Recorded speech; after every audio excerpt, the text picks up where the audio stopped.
Dana, I get the feeling that you might be a little more sanguine. I mean, you're worried about Ukraine, we all are, but just in terms of whether we're getting close to peak inflation. I think you think that might be possible. And Peter, I think you see no signs of a respite in what is pretty hot inflation right now.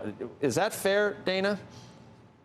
Well, actually, we think that inflation gauges can continue to rise. Maybe we'll see a peak in the second quarter, but certainly the risks are towards higher inflation, certainly with commodity prices rising amid the war in Ukraine for oil, energy, metals, food, also supply chain disruptions associated with the war as well as the pandemic. So I think that we could still see some higher prices here coming. Very concerning to you, or because you know the name of Peter's firm is Bleakley, so he's got a bleak view of the world. There are some positive things that you point to, though, Dana, as well, and that is the strength of the consumer and labor and everything else. What do you think the overriding? What do you think wins? Really, much higher inflation, or just a pretty solid backdrop for overall economic growth? Well, we're hoping that ultimately the consumer wins, that consumers can weather the increases in prices. But we have pulled it into our forecast softer growth this year, coming off from 5.6% last year to 3% this year. 4Q and 4Q, 1.7%. But still, in all, no recession. Again, as the labor market's doing very well, consumers have income. Most people are working. Consumers have savings. And certainly there's still some demand out there for housing, which could also help fuel consumption. See, that's not that bleak, Peter, but you're feeling much more bleak than that, are you not?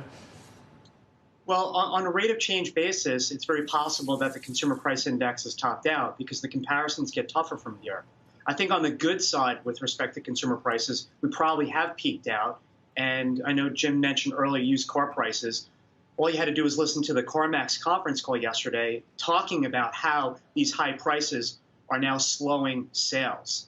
On the service side, with respect to consumer price inflation, that should still accelerate because rents still need a lot of time to catch up. They're only running about half of what is happening in the real world, where rents are rising about 10% plus, and the BLS is calculating 4.5%. On the producer side today, I think it was a reminder that while the rate of change may have topped out, inflation's still going to remain rather persistent. And now that it's beginning to impact the demand side with respect to consumers, it does tie into that stagflationary type situation.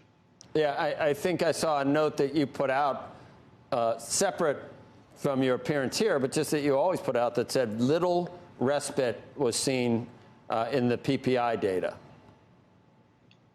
And I think that how this gets reconciled between persistent wholesale inflation and possibly a peaking consumer price inflation is that companies are going to have to start eating margin.